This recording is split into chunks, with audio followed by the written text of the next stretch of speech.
une justice indépendante ak magistrat ñoo xam ne ay kilifa lañu ñëpp mën leen respecter suñu génnee seeni décision ñu ànd ci ñëpp ànd ci loolu moo mën a yore réew donc maanaam donc CREI ñun dañ koy réformer suñ ko supprimer wul en tout cas dinañ ko réformer bu baax a baax man de sama wàllu bopp sax waa tekki lu ñu gëm ñun pôle financier nañu gëm bon léegi waaw mais di utiliser la justice pour terroriser des opposants loolu jàpp naa ne dëgg-dëgg warul a am baaxul santul yàlla loolu Sénégal yàgg nañ ko fay def nag mais loolu souvent ay effet boomerang rek lay andi parce que ay situation de revanche la fiy dugal ak yu mel noonu te ñun soxlawuñu lool lu ñu soxla mooy jël Sénégal teg ko ci yoon bu baax bi mu yëkkatiku am industrialisation koom-koom bi yëkkatiku population sénégalaise bi seen dund gi gën a yomb gën a voilà ñu mën a am développement mën a am niveau de vie boo xam ne te mën na nekk mu ngi jaar ci ndox parce que dañu war a am ndox bu baax léegi lépp leer na wérgu yaram santé ci yooyu moo ëpp solo Covid bi wane na ko ci juróom-ñeenti maanaam besoin yoo xam ne doomu aadama yi économistes yi d'accord nañ ci lii économie ci lii lay liggéey lii la war a satisfaire yu ci ëpp solo xam nañ ko léegi Covid bi leeral na mbir bi mooy ñu jëm ci ndox ak dund ñu jëm ci wérgu yaram lu jëm ci cadre de vie habitat nag ñuy dundee évidemment ak kaaraange yooyu moom mooy besoins yoo xam ne ce sont les besoins fondamentaux premiers loolu nag sénégalais yi am nañ ci droit am ci niveau de vie boo xam ne maanaam mën nañ cee kontaan te lu mën a am la maanaam xam nañ naka nañ koy defee xam-xam bi mi ngi fii lu ci des nag moom moo am élite patriotique boo xam ne mën na ko appliquer. waaw pour rester ci pôle financier bi yow lan mooy sa lecture ci gestion ak rationalisation dette publique bi nga xam ne moom la Macky di def surtout nga xam ne actuellement ñoo ngi nekk 64% du PIB ci taux d'endettement bi. bon xam nga man loolu yàgg naa ci polémique ak ñoom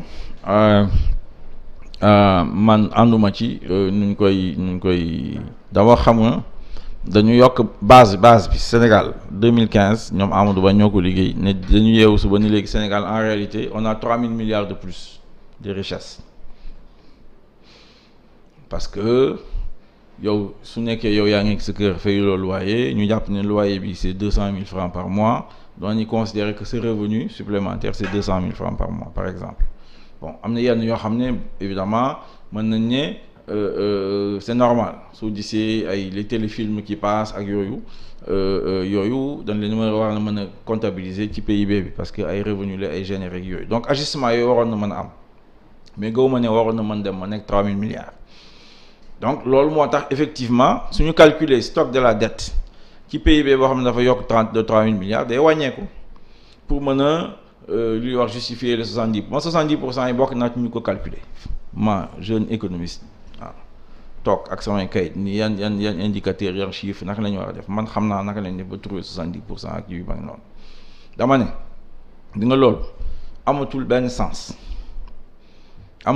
sens à l'époque peut-être après la dévaluation et cetera on c'était la première fois ñu xool naka nañuy def pour mën a téye les pays parce que c'était un grand choc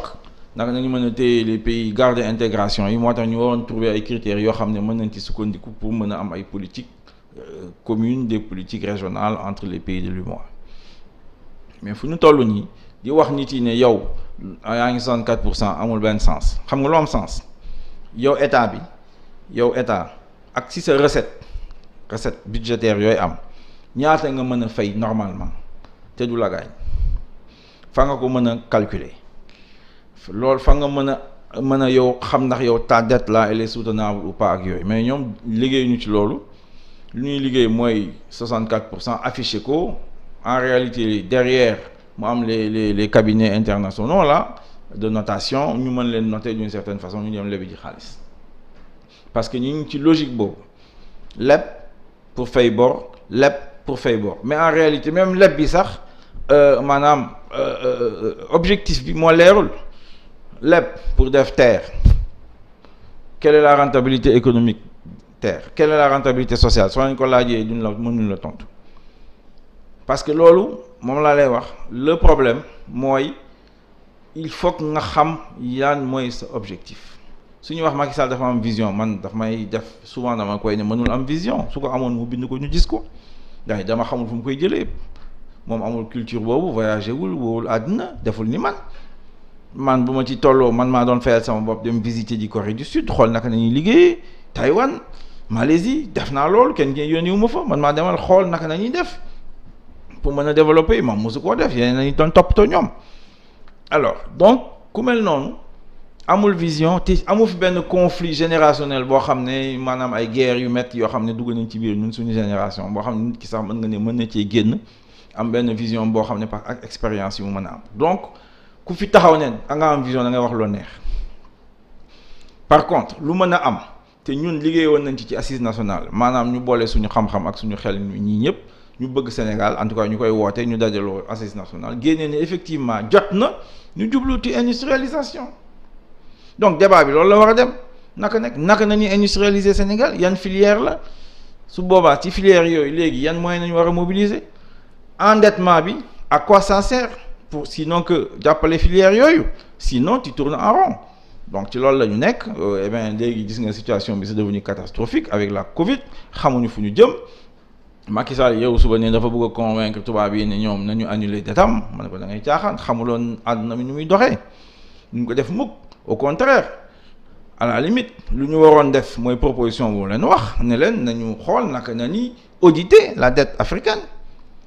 ak tubaab yi ànd ceeg ñoom